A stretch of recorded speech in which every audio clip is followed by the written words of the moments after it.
This here is the all-new Kia EV6, undoubtedly the most exciting new Kia since the Stinger. This is an all-electric vehicle claimed to do more than 500 kilometers on a single charge. On top of that, it's also supposed to have the right combination of speed, handling and practicality at the same time. So in this video, we're going to find out how good those claims are, how it fares on local Malaysian roads, how it compares against its close cousin, the Hyundai Ioniq 5, and of course, the claimed range. Can this actually do more than 500 kilometers here on local roads? Let's find all that out and more in this video.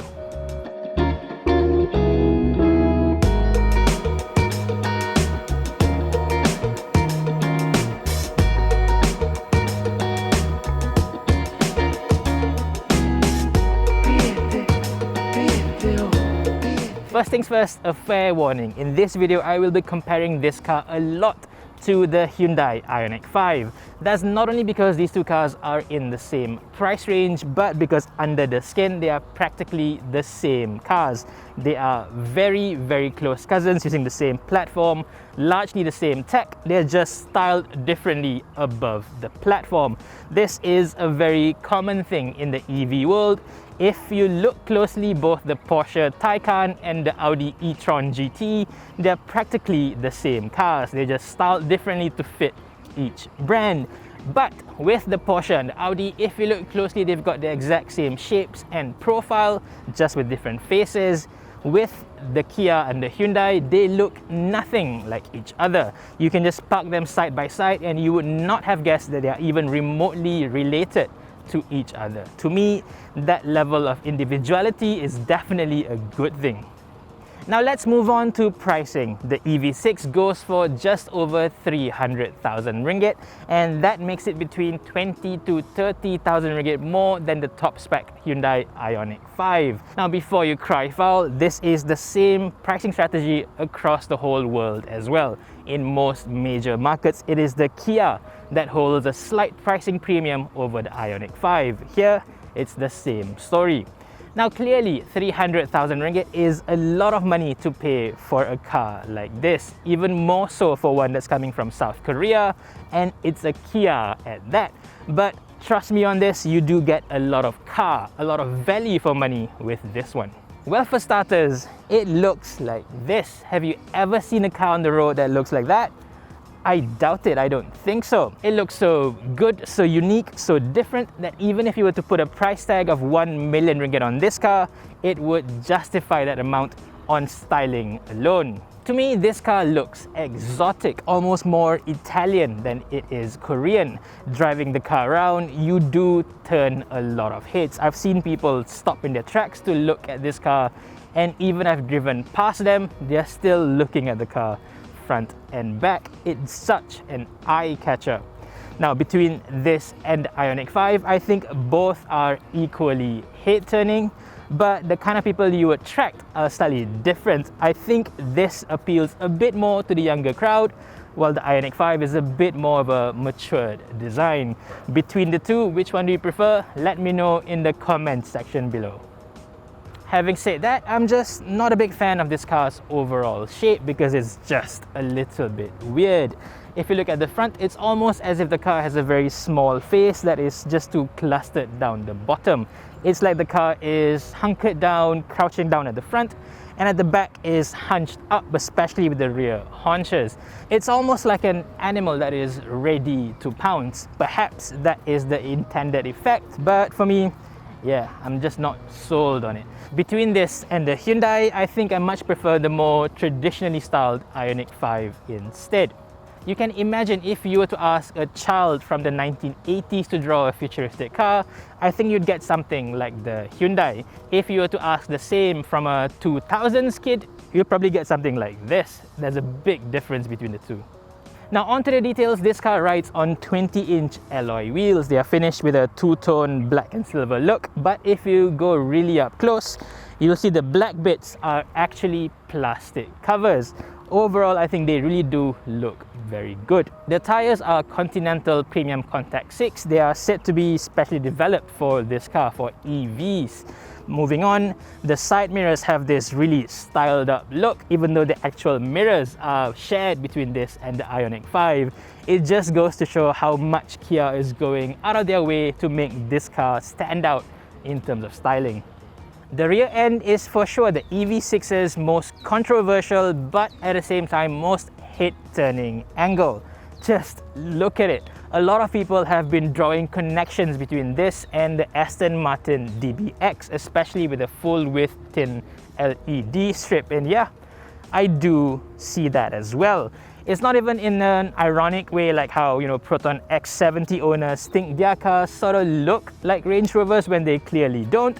With this car, it really does look expensive. It looks exotic with this big and bulky sports car style rear haunches, this thin LED strip. It looks every bit like a super luxe sporty SUV. To get this look for 300,000 ringgit instead of more than $1 million ringgit, hey, bargain of the century, I think. The detailings on the car is just fabulous. At the top, you'll see the spoiler juts out a little bit more from the body, and underneath is a small LED strip. This is designed to give the rear haunches a slight glow in the dark. I think that is pure genius. Moving down here, the lights have a bit of a diamond effect to it. That looks really expensive, very eye-catching as well. Now, you pretty much never hear me talking about reverse lights on any car, but with this, Kia has turned something so simple, so boring, into something unique. I love it. The EV6 does share the same flaw as the Ioniq 5, the lack of a rear window wiper. But with the rear screen being more raked in this car, it's slightly less of a problem here compared to the Hyundai. Another advantage the Kia has over that car is the color options. Put this boring black paint aside, you can also have the EV6 in a bright red or bright blue. I think if you're going to buy a car like this, you might as well go all out with your color options. The Hyundai, on the other hand, has only boring colors to choose from: silver, grey and light blue.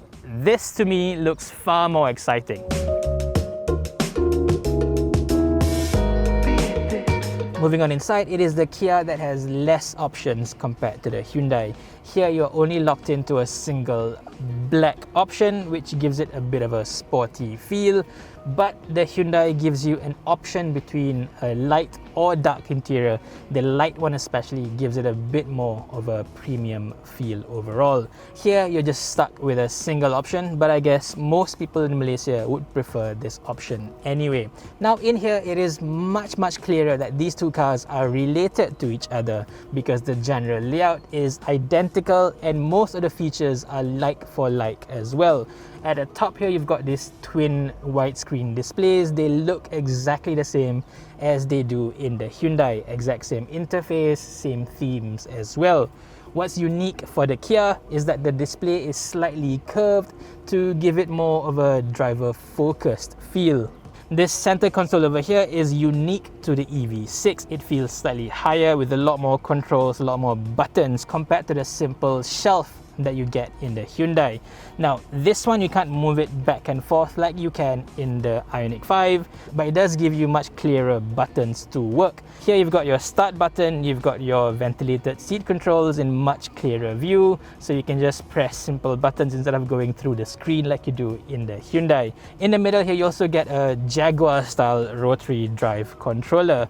Now this to me is far easier to use, much easier to get used to compared to the weird knob thing that you get in the Hyundai. But on the other hand, this large center console is far less practical compared to the one in the Hyundai. You can't just lift this hole up to have a large space underneath. You have to maneuver around it to use this large cubby hole down here. And then we get to the media aircon controls. Man, this is a complicated one. Now, as you can see over here, you have your home, phone, seat track, radio, media buttons, and this is now your volume knob. I've always preferred having a physical volume knob, so that's a good thing, right? But then, how would I change my aircon settings then? Because there are no buttons right there. What you have to do is first press this button and all the controls now switch to being your aircon controls. The same knob that used to control my volume is now controlling the left temperature. The right one now changes my right temperature. To change the fan, it's these two touch buttons in the middle. It is quite confusing. It's gonna be hard to get used to, I think, because most of the time when you are driving, you'll be in that media settings and then you gotta press an extra step before you can adjust your fan controls. Yeah, I just don't understand why these car makers can't make it simple for us drivers.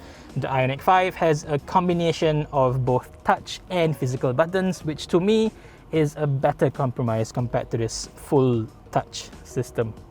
And then you've got the screen as well. Now, this interface is exactly the same as in the Hyundai, which is to say it doesn't look very good. I think I've mentioned it looks something like a Samsung smartphone from 10 years ago, and I still stand by that. It looks too simple, doesn't look anywhere near as modern as an EV should be. Now, most of the time you will be using this car with Apple CarPlay or Android Auto, and again, unfortunately, you have to use a wired connection with this car. There is no wireless CarPlay available. But on the other hand, you do get these two neat cable guides on both sides of the center console, so your cables won't just fly around everywhere. It is quite neat. Back to the screen, however, there is no dedicated home button to go back into the Kia main screen. You have to scroll right and press this Kia icon to go back to this, to then control anything from the regular car setup and so on. I think having a dedicated button, perhaps at one corner, would be a much better compromise. But there are quite a lot of things that are better in this car compared to the Hyundai Ioniq 5. First of all, the most prominent one is the upgraded sound system. This has a 14-speaker Meridian surround sound system compared to an 8-speaker Bose system in the Ioniq 5. This sounds a lot better, even though it's still a little bit lacking in terms of bass, even with a dedicated subwoofer in the back. But compared to the Hyundai system, this sounds a lot better. Next, the EV6 does also come standard with a sunroof over here. That's not available on the Hyundai at all. Now, I'm not a big fan of sunroofs, but a lot of people are, so for them, this is a big addition. Another big difference between the two is the seat upholstery over here. The EV6 comes standard with a suede cross leather seats, which I think feels a lot nicer than the plain fake leather on the Ioniq 5, but some people may prefer full leather cover on their seats. For me, this really does feel and look far more premium, and it's the same feel with the rest of the cabin as well. If you were to compare these two side by side, I think most of the touch points, the top of the door cards, the top of the dashboard, feels slightly more expensive in the Kia compared to the Hyundai. So if you're moving from a premium car like a Mercedes-Benz or a BMW into one of these two cars, this is the one that will feel more familiar to you. This will feel more at home to a premium car buyer. Playing a big factor in that is the more elaborate use of ambient lighting in the Kia. You've got these light guides everywhere around the cabin, center console as well. At night, this looks fantastic. The Hyundai doesn't have any of this, so it looks far cheaper in comparison. But the one thing that I do prefer in the Hyundai compared to this Kia is the seats over here. Somehow the headrest is just placed too far forward, so my head is just pushed slightly like that. Yeah, I can't find a good seating position in this car at all.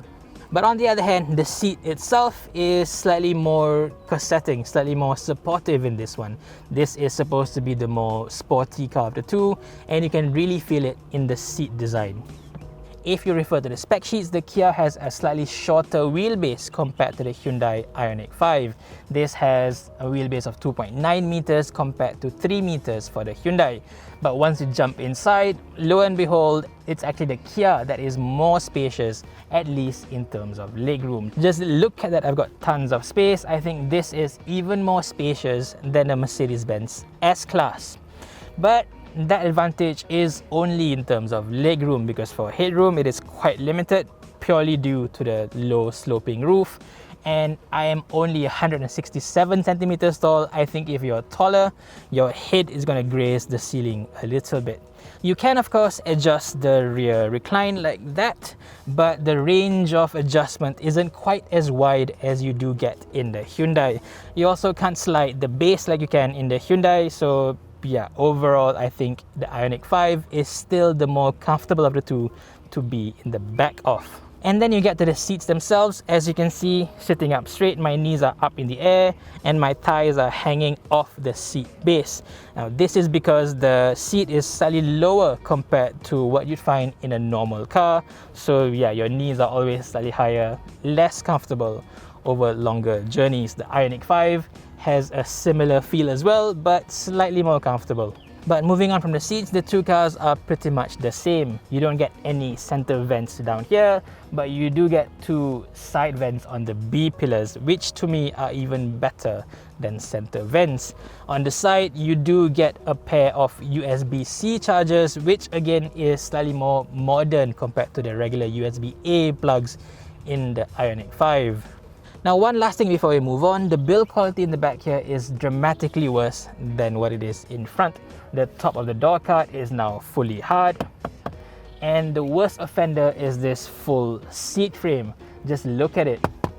It looks so cheap, so plasticky, so hollow. That itself lowers the full value of this car quite dramatically, I think. Such a shame. As for the boot, the Kia EV6 has a 490-litre load space. That sounds very, very spacious, but it's a little bit less compared to a Hyundai Ioniq 5. Between the two, it is very clear that the Kia is the less practical of the two. You cannot slide the rear seats forward for more space, and the subwoofer takes so much space under the boot floor that there is pretty much zero underfloor storage. So because of that, there is just no place to put the bag of charging cables out of sight. Just have to leave it in the boot like so. That's not ideal either. And then you've got the sloping angle of the rear window, so you really can't stack things up above, say, this line over here. So yeah, it really limits the practicality factor of the EV6. On the plus side, it is much easier to fold the rear seats down in this car. You can just pull this rear lever over here like so, and down it goes. In the Hyundai, you have to go around the side by the rear doors to fold the seats down. Here is much simpler, much more practical. Now, one last thing, I do have to point this out on the Kia. The tail lamps have this really sharp edge over here. It's a bit of a hazard.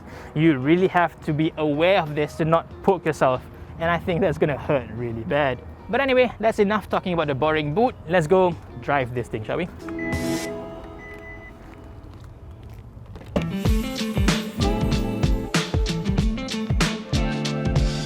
Alright, now finally on the move with the Kia EV6. As I've mentioned before in this video, this is very closely related to the Hyundai Ioniq 5. It practically has the same sandwich platform, the eGMP, as the Hyundai, and most of the motors and batteries are also the same as the Ioniq 5. But this being technically half a year newer than the Ioniq, it has quite a few advancements in all those aspects. Number one, this has slightly more power compared to the Ioniq 5. So this is rated at 325 PS and 605 Newton meters. That's a combined output of both the front and rear motors. That is actually 20 PS more than the Hyundai, although you can't really feel that big of a difference when you drive the cars, even back to back. The claim performance figures are also identical between these two cars. Both are set to go from 0 to 100 in just 5.2 seconds. There's no difference between the two, despite this having slightly more power. Now, 5.2 seconds is absolutely amazing for a car like this. This isn't a sports car, it's a normal family car. It's 4 doors, it's big, it's over 2 tons. So this is by no means a small car or a sports car. But the performance is absolutely mind-blowing. Just look at this. I'm doing 20 and yeah, My phone's flown and we are touching 100 already. This car is amazingly fast. I think if you were to drag race this car against a Porsche 911 or whatever, this is clearly going to be the winner, at least up until about 100 kilometers per hour. Beyond that, the performance does taper down a little bit, as it does in most EVs, but you know what? 0 to 100 is where it counts, and I think this car nails it. I think if you were to compare the performance of this car against its rivals, well, actually it depends on who you think are the rivals of this car. If you are to compare it against, say, a Mercedes-Benz EQA, which is the same kind of price as this will blow the socks off that one. This is probably 2 times, 3 times more powerful than that. But if you compare it against the Volvo XC40 electric, that is the slightly more explosive car compared to this. But the difference really isn't that big. Now, even if you were to compare this car against bigger, more expensive EVs like BMW's iX3, the i4, the iX even, this is quicker than all of them. As I've mentioned before, there is just something about an EV performance. It's just so serene, so effortless. It does it without any drama, and the effect, the response is just so quick that no conventional ICE car can even come close to it. Even the faster sports cars with the most advanced gearboxes will need about maybe half a second for it to shuffle down a few gears and then jump forward. With an EV, it happens instantaneously, just boom and off you go. There is just zero comparing this against even anything that is powered by an engine. Now, I know a lot of people will say that EVs are just so boring, so soulless, there's no drama. But you know what? All those people have never driven an EV. Once you have experienced this, the sheer explosiveness of an EV, yeah, you'll be sold. Now, on to one thing that I really do not like about EV6 is something called the active sound design. So this basically creates a fake sound inside the car when you accelerate, and you even get 3 different options. But you know what? All 3 sound absolutely rubbish. Now, this is something called stylish sound. Sounds a bit like a washing machine. And this is something called dynamic sound. It's supposed to sound a bit more sporty, but listen to it.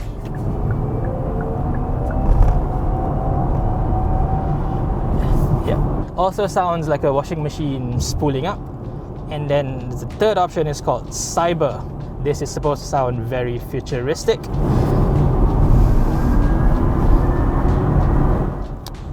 Yeah, now it's starting to sound like a spaceship.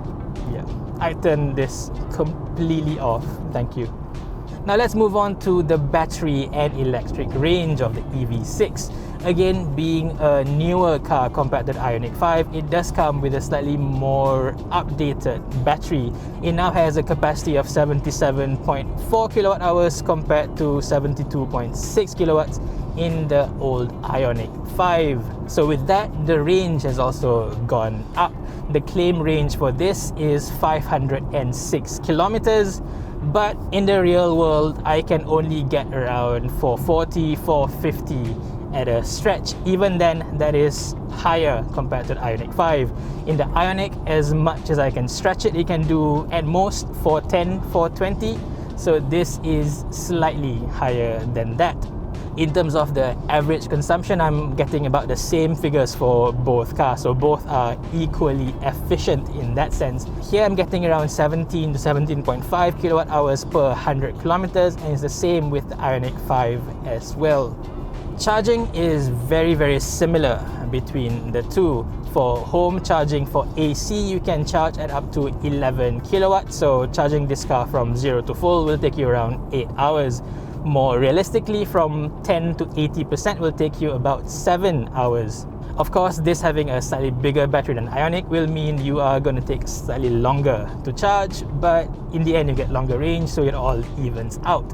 For DC, you can charge at up to 350 kilowatts. Between this and Ioniq 5, they've got the highest charging rate in any EV available today. So using a theoretical 350 kilowatt charger, you can get from 10 to 80% in about 18 minutes or so. But in the real world, using say 180 kilowatts, you can get up to 80% in about half an hour. That's more than fast enough for you to stop, charge, go to the toilet, have a coffee, and off you go. Again, this shares the same 800 volt electrical architecture with the Ioniq 5. So that is a big advantage that this pair has over most other EVs out there. In terms of charging, it's just much better, much faster.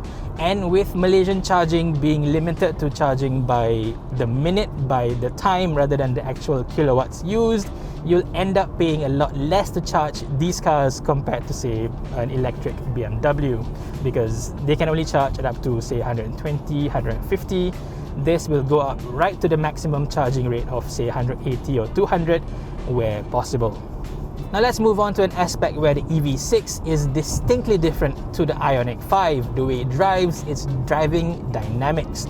Now, I've mentioned before, the Ioniq 5 just feels too softly sprung. It's just so focused on being as comfortable as possible. It did not give a toss on how the car would handle corners. The EV6 is a much more balanced car overall. Now, to take this car through corners, it feels a lot more stable, has a bit more composure, and a lot less body roll compared to the Ioniq 5. Now, these two cars have a similar kind of weight, over 2 tons, around 2.1. So, driving the cars back to back through corners is actually amazing how much better the EV6 drives compared to the Ioniq 5. And you do lose a little bit in terms of the ride comfort compared to the Ioniq. In terms of bump absorption, especially when it comes to low speed ride, the Ioniq 5 is far superior. Whereas this one, it gets caught up by, small sharp bumps and whatnot. The front suspension especially feels way stiffer than in the Ioniq. If you're going through those small rubber strips, the speed breakers, you do feel it a lot more in this one compared to the Hyundai. But once you go beyond say 30, 40, 50 kilometers, the difference is not as wide. Once you get up to proper speed on the highway or on most open roads, they feel fairly similar. I don't think there is a big difference between the two. But if you factor in the low speed ride, then yeah, there is quite a big gap between comfort for these two cars. I think if you're the sort of person who just want a nice and comfortable car to drive, the Ioniq will feel more like it for you. But if you prefer a more balanced setup, the one that you can drive through corners and still be comfortable, the EV6 is, to me, the perfect combination, is the perfect setup for a car like this. Kia has achieved this by being slightly more advanced compared to the Ioniq 5.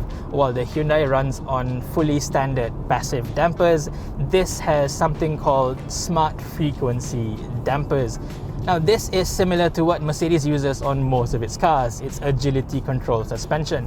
It is fully passive, of course. It's not electrically controlled where you can set between comfort and sport or whatever, but it will actively react to what the car is going through. So when it's going through very rough roads, it's gonna make it slightly softer. When it's going through smooth roads, it's gonna go slightly stiffer to give you better body control and less body roll. In that sense, you can actually feel the advancements that Hyundai and Kia has made with this new fangled dampers. It really does feel far more advanced, far more controlled than in the Ioniq. Now, the Ioniq 5 is supposed to get the updates later on this year or even next year. That's going to come with the more powerful motors, the bigger battery, the more advanced suspension and all that. But it's nice to know that with the EV6, you can get all those things today, right now. Now, just a quick note on refinement, where I think the EV6 is superb. It cuts through the air like butter. There's not much in terms of wind noise at all, and even road noise is quite muted. If memory serves me right, I think the Ioniq 5 is slightly quieter than this. I think that's more to do with the tire being used. This runs on Continental, whereas the Ioniq runs on slightly more premium Michelins. I think that is the difference. But beyond that, yeah, this is a very, very refined car overall. One last thing to note about the drivability of this car is the brakes. It is fantastic. Like the Ioniq 5, the brakes feel pretty much as natural as it can be. Now, a lot of EVs don't quite have the same natural feeling on the brake pedal. This one certainly does. So in terms of driving dynamics, Kia, well done. You've nailed it on this car. Now, one last note on the safety or active driver assist on this Kia EV6. This has the full beans of driving assist systems, including adaptive cruise control, active lane keep assist, low speed follow, traffic jam assist. All that is in this car, and it works very, very well too. On a highway, this can practically drive itself, although you do have to leave your hands on the steering wheel in case anything were to happen. And this car will continue to drive itself even down to a traffic jam. Even the way this car controls the steering inputs, the throttle pedal, the brake pedal is very, very smooth, almost to the point of being on par with the premium mix like Mercedes-Benz, BMW, Volvo, and so on. So I'd give it top marks for that. So that's my full review of the Kia EV6 here in Malaysia. In short, it is such a fantastic all-rounder EV. Easily one of the better options you can buy right now. Now, together with the Hyundai Ioniq 5, these two are very, very similar, but the Kia, I think, has the flashier looks, slightly more premium feel inside, and it definitely drives better. Crucially, without compromising too much in terms of comfort. What's more important is the increased range. With this car, you can go between 440-450 kilometers on a single charge, compared to just around 400 in the Hyundai. On the other hand, the Hyundai counters with slightly less controversial looks, which some people would prefer, myself included, and there is no denying that the interior of that car is far more practical and much more comfortable to sit in. But we're not talking about big differences here, of course. Choosing between the two, it's only going to boil down to which one of the two looks you prefer more, and it's as easy as that, really. Whichever one you choose, you really can't go wrong with this pair, because to me, both Kia and Hyundai are just killing it in the EV game. They are fantastic EVs, they're fantastic all-rounders. You really can use them every single day, whether for yourself or for your whole family as well. Between the two, which one would you choose and why? Let me know in the comment section below. For now, thank you for watching everyone, and stay safe.